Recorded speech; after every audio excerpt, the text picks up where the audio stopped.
എന്തൊക്കെയോ മനസ്സിൽ ഒളിപ്പിച്ചുകൊണ്ട് മുഖർജി പറയുന്നു, ഇത് നിങ്ങളുടെ മനസ്സിന്റെ തോന്നലുകളാണ്, പേടിക്കാനൊന്നും തന്നെ ഇവിടെ ഇല്ല. ഇത്രയും പറഞ്ഞുകൊണ്ട് മുഖർജി തന്റെ പണിസ്ഥലത്തേക്ക് തിരിച്ചു പോവുകയാണ്. പോകുന്ന വഴിക്ക് മനസ്സിൽ എന്തോ കാര്യമായി അലട്ടുന്നുണ്ടായിരുന്നു.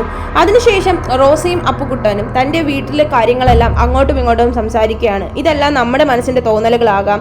ഇത്രയും പറഞ്ഞുകൊണ്ട് അവർ തിരിച്ച് അവരുടെ വീട്ടിലേക്ക് കയറുകയാണ്. അതായത് നമ്മുടെ ആ ഒരു ഗ്രേവ്യാർഡ് ഹൗസിലേക്ക് കയറുന്ന സമയത്ത് തന്നെ റോസി ആ ഒരു പ്രേതത്തെ പിന്നെയും കാണുന്നു. പക്ഷേ റോസി തന്റെ മനസ്സിന്റെ തോന്നലുകളാണെന്നും പറഞ്ഞ് അതിനെ കാര്യമാക്കാതെ തന്റെ ഹസ്ബൻഡിന്റെ കൂടെ തിരിച്ച് റൂമിലേക്ക് പോവുകയാണ്. ഉച്ചയ്ക്ക് ആഹാരമെല്ലാം കഴിച്ച് രണ്ടുപേരും നല്ല ഉറക്കത്തിലായിരുന്നു. ഉറക്കത്തിന്റെ ഇടയിൽ എന്തോ ഒരു സൗണ്ട് കേട്ട് റോസി പെട്ടെന്ന് തിരിഞ്ഞു നോക്കി. അവിടെ നിൽക്കുന്ന ആ പ്രേതത്തെ കണ്ട് റോസി പെട്ടെന്ന് പേടിച്ചു. എഴുന്നേറ്റ് അപ്പുക്കുട്ടനെ വിളിച്ചു. അപ്പുക്കുട്ടൻ തിരിഞ്ഞു നോക്കിയപ്പോഴത്തേക്കും അവിടെ ആരും തന്നെ ഉണ്ടായിരുന്നില്ല. തന്റെ തോന്നലുകളാണ് ഇതെല്ലാം എന്ന് പറഞ്ഞില്ലേ എന്നും ചോദിച്ച് അപ്പുക്കുട്ടൻ ആ ഒരു റൂമിൽ നിന്ന് പുറത്തേക്ക് ഇറങ്ങിപ്പോയി. റോസി ജനൽ വഴി താഴേക്ക് നോക്കുമ്പോൾ പിന്നെയും ആ ഒരു പ്രേതത്തെ അവിടെ കാണുന്നതുകൊണ്ട് അപ്പുക്കുട്ടനെ വിളിച്ചു വരുത്തി. അപ്പുക്കുട്ടൻ നോക്കുന്നു, ആരെയും കാണുന്നില്ല. അതേസമയം മുഖർജി പണിസ്ഥലത്ത് നിന്നും ബംഗ്ലാവിൽ നിന്നൊരു അലർച്ച കേട്ടു. ആ ഒരു സൗണ്ട് എന്താണെന്ന് നോക്കാൻ മുഖർജി അങ്ങോട്ടേക്ക് പോകുന്നു. ചുറ്റുമൊന്ന് നോക്കുന്നു.